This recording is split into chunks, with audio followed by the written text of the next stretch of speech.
Today, as we wrap up the season of Pentecost, Jesus teaches us something that pretty much sums up morality, sums up Christian living. And the words that he says may well be familiar to you. And if so, I want us to be careful to not let their familiarity distract us from the profundity of what Jesus is teaching us.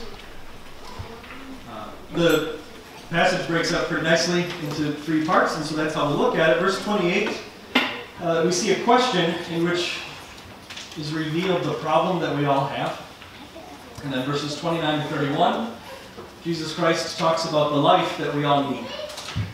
And verses 32 to 34 points to the journey that we need to take in order to get there. Okay, so let's look at it. Verse 28, this man says, of all the commandments, which is the most important?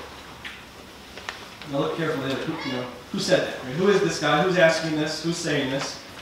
We're told one of the teachers of the law came and heard them debating, noticing that Jesus had given them a good answer. Who's them?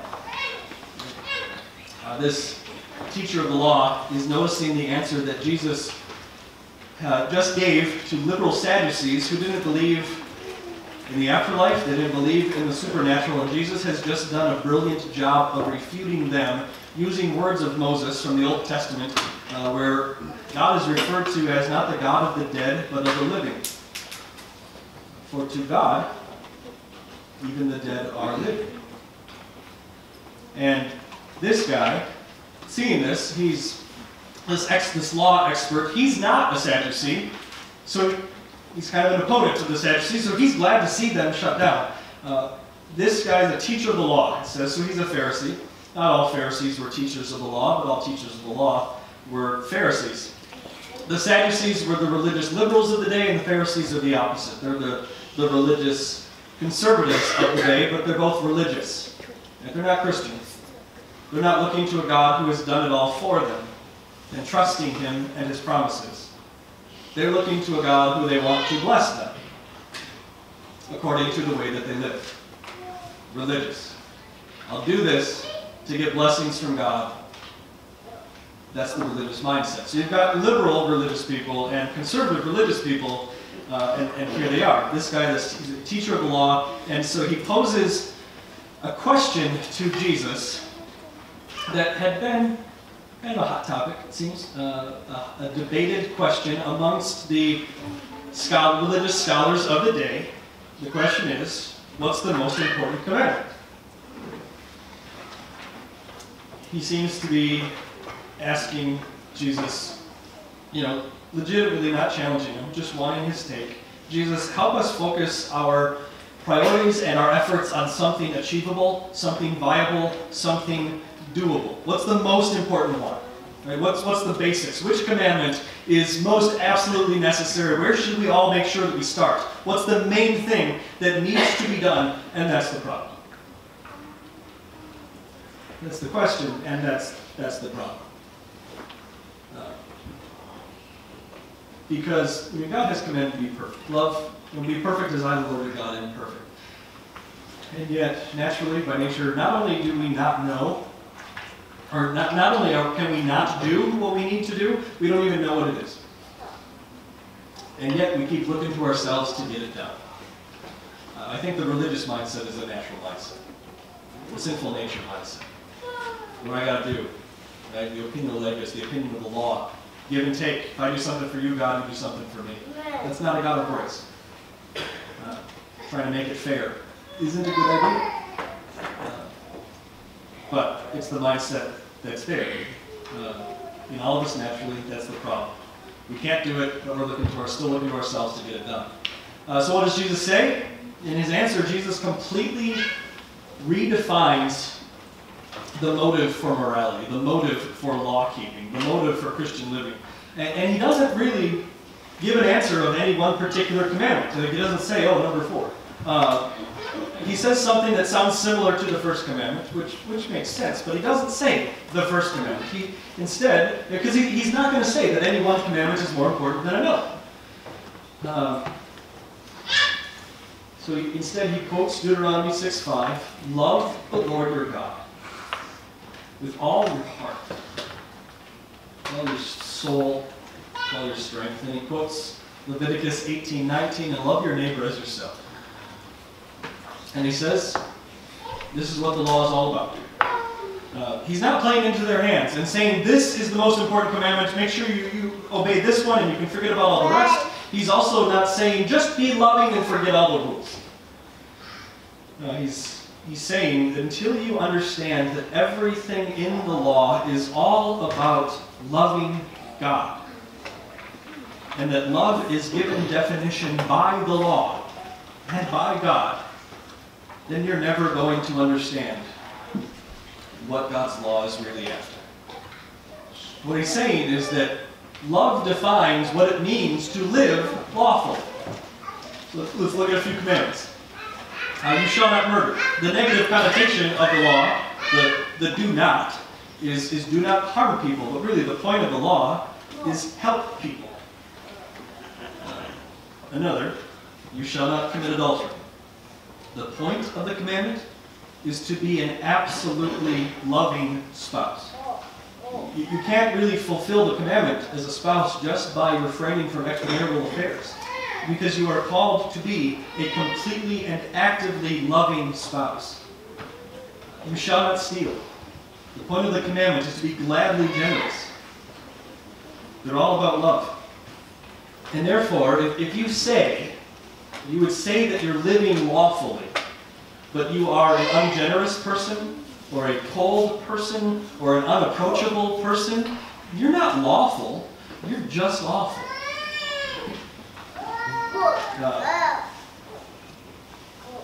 The law boils down, all the commands boil down to love. Love for God and love for others. And that doesn't only mean that love defines what it means to live lawfully. It also means that the law defines what it means to live lovingly. We love to say, ignore the rules, just be loving. Right? But let me ask you a question, a wise one. Remember those things that you used to do when you were 20? You thought they were loving, they felt loving, but now you recognize them to be just destructive now that you're 40? What makes you think you're so smart now? Or what's your 60-year-old self going to think of your 40-year-old self? And so on. Anytime that you would say, don't worry what God's law says, just do what you feel is right and loving, then what you're doing, right, if you would steal, if you would commit adultery, what you're doing, what you're saying is that I know what is right and what is loving better than God does, and I don't love God. Love defines what it means to live lawfully, and the law defines what it means to live lovingly. This Pharisee came to Jesus looking for a way to narrow the scope of the law so that it could be less crushing, less overbearing. And Jesus has just turned it into something positive, something desirable, something that lifts you up, not crushes you. So he changes the content of the law, and he also changes the motive of the law. And what comes first in Jesus' little summary of the law here? And what comes first, what comes second? What comes second is neighbor love, right? Acting justly and lovingly toward your neighbor. What comes first? What does neighbor love flow out of? A heart filled with love for God. The only motivation for keeping the law, the only motivation for doing all of the things, all of the commands that God gives you, all the commands that you are to do with your fellow man and woman, is a heart that is just head over heels in love with Jesus. Love that is passion and delight with all your heart, soul, strength, and mind. If the law is oppressive to you,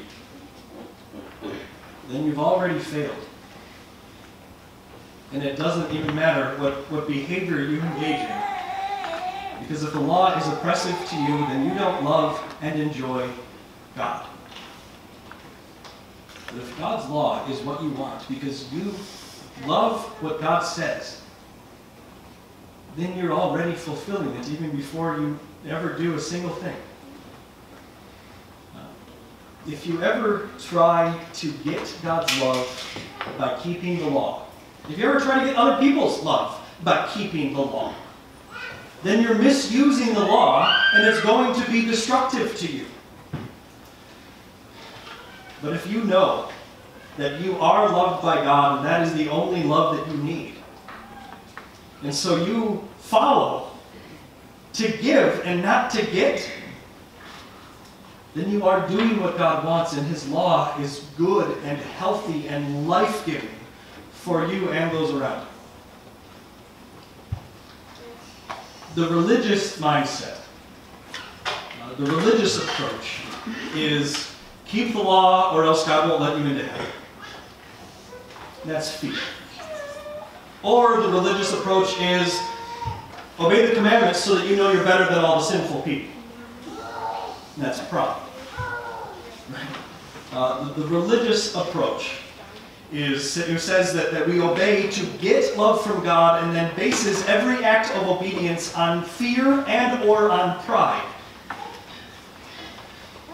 If fear and pride are why you would obey the law, then why do you ever break it? Fear and pride.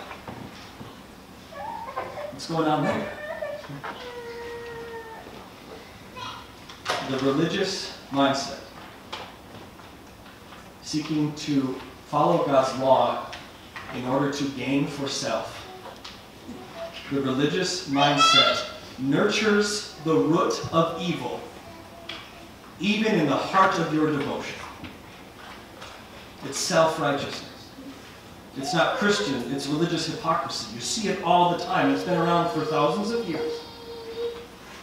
The people can try so hard and be so convinced that they're doing good and that they're doing what's right. I mean, they're doing it for God, but they're doing it for self. And they've got so much pride in it that they can't have any of it pricked or popped in any way, because this is what matters most to them, and it's all based on their track record of religiosity.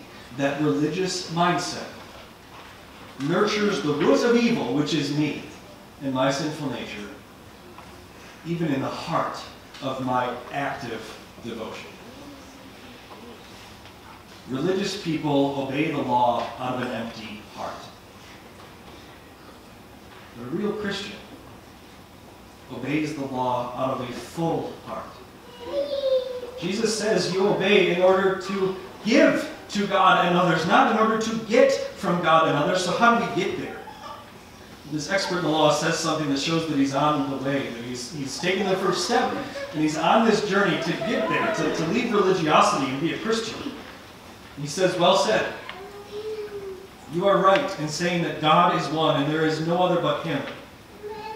To love Him with all your heart, with all your understanding, with all your strength, to love your neighbor as yourself, is more important than all burnt offerings and sacrifices.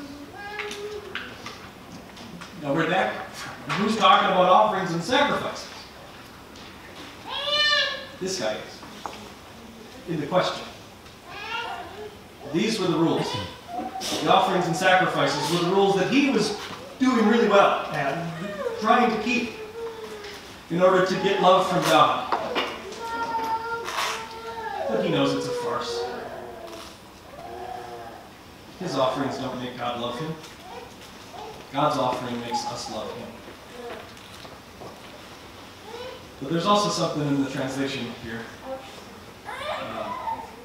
The more literal translation, when this guy says that loving God and loving neighbor is more important than offerings and sacrifices, the more literal translation is that loving God and loving your neighbor exceeds offerings and sacrifices.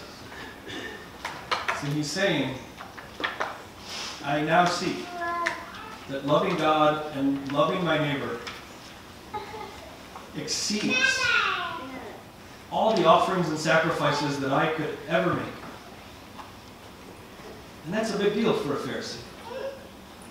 Because they were taught to try to do good, live a good life, and please God, so that you can get His blessing. And when you fail,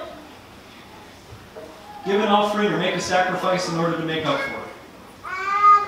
But this guy's realizing, you're right.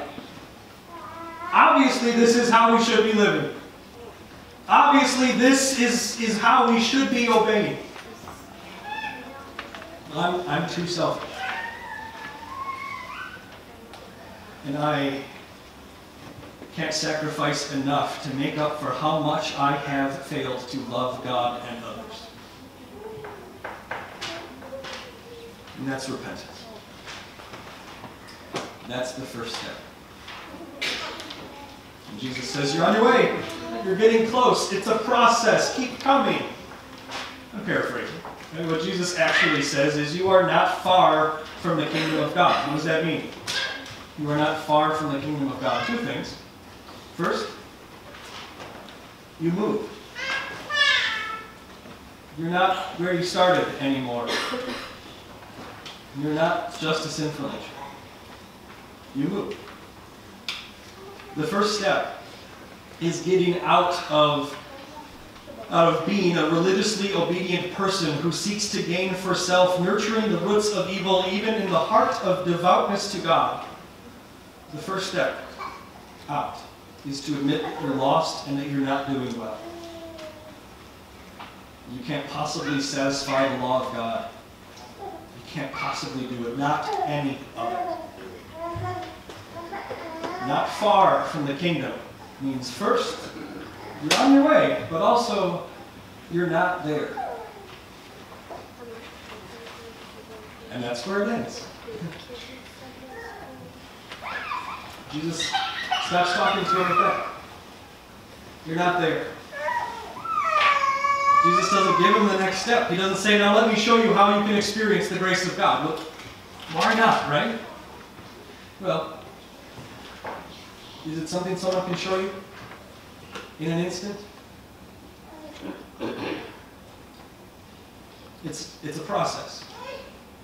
Even you, as long as you've been a Christian, I suspect you don't fully understand grace. How could he in a moment? It's not instantaneous. It's a process. And also, I'm confident, if I was this law expert, I would be sure to keep close tabs on Jesus from this day on. To pay very close attention to everything that he taught, everything that he did, and so he would be fully aware of everything that happened to him. Crucifixion, resurrection. He would be aware of it all. And what we should be aware of is context. Always be aware of the context. We're told in the previous chapter that this debate took place in the temple courts the day after Jesus cleansed the temple courts, chasing out the marketing and the money changers and their extortion. And so everything that happened the next day, back in those temple courts, was with the people who are angry at him, challenging him and asking him, who do you think you are? What gives you the right to do this? Who gives you the authority? And then every conversation that Jesus has that day, he is pointing to himself as the one who is the ultimate sacrifice for you. And in that sacrifice on the cross is the one place where you can actually see this life of love completely and brilliantly fulfilled and displayed. And now I'm talking about the cross. And I did that a lot last week. I kind of just do that a lot in chat. And you've heard other people talk about it. You've heard other Christians talk about the cross. You've heard about the cross for a long time. You've heard about it before, and so maybe it can be easy, like, oh, been here. And you start to tune it out. And when I go to Chicago and I ride on the L train, and you pass by a lot of buildings that are apartment buildings, you can see inside the window, you can see a living room and a kitchen, sometimes a bedroom. You're like, wow, I don't think I could live there.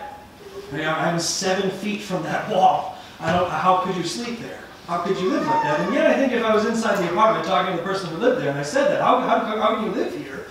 What do you mean? It's a great apartment. Have you seen the location? How convenient it is to drive?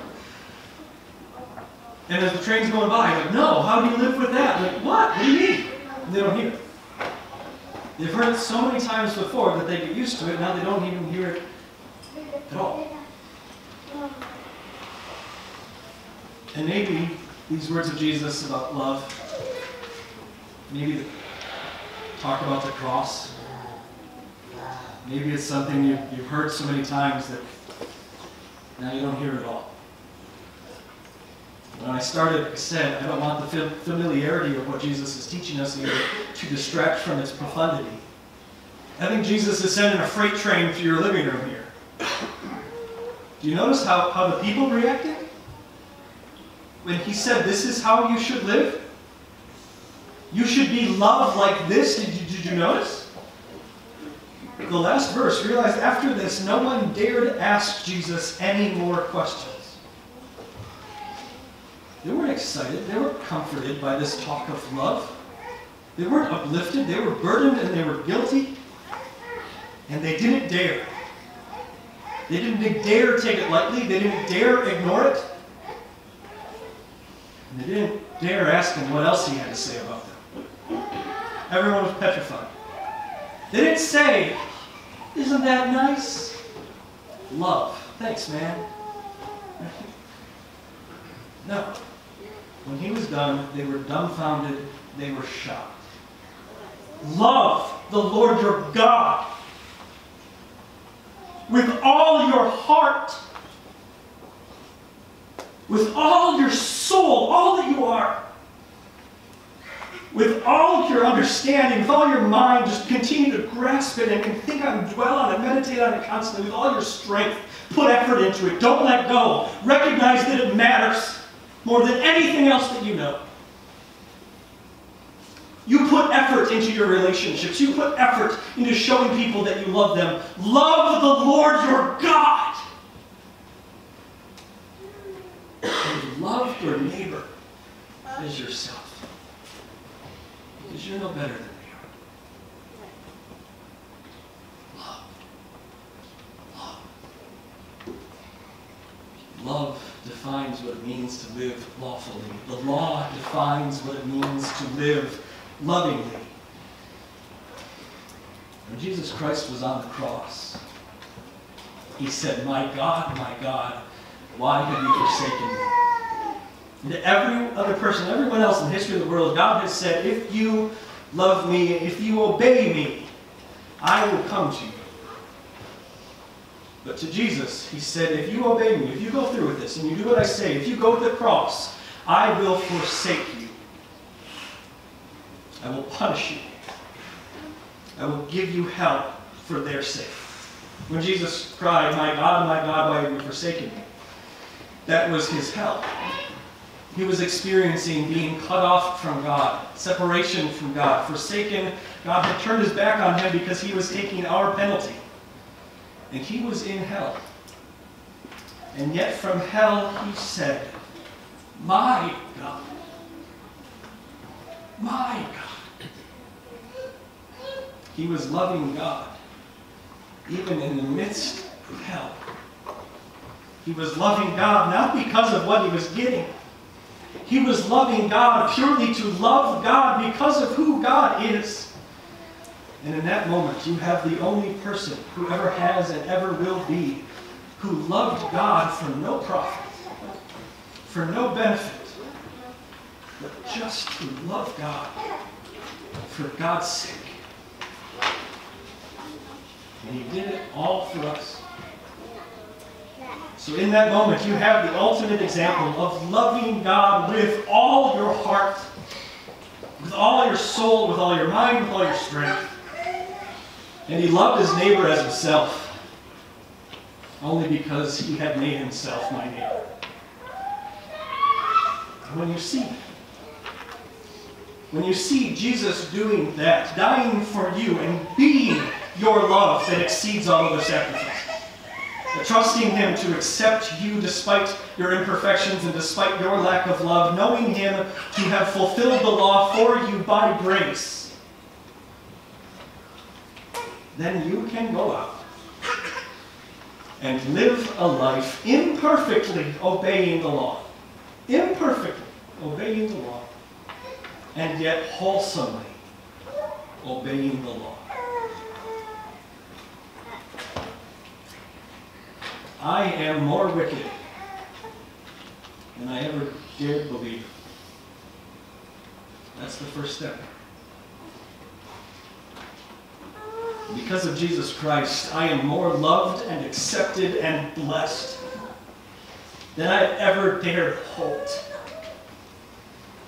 That's the second step. The first step destroys pride. The second step destroys fear. What is morality? What is Christian living? I am changed by grace. And it's a process. That pretty much sums it up. Amen.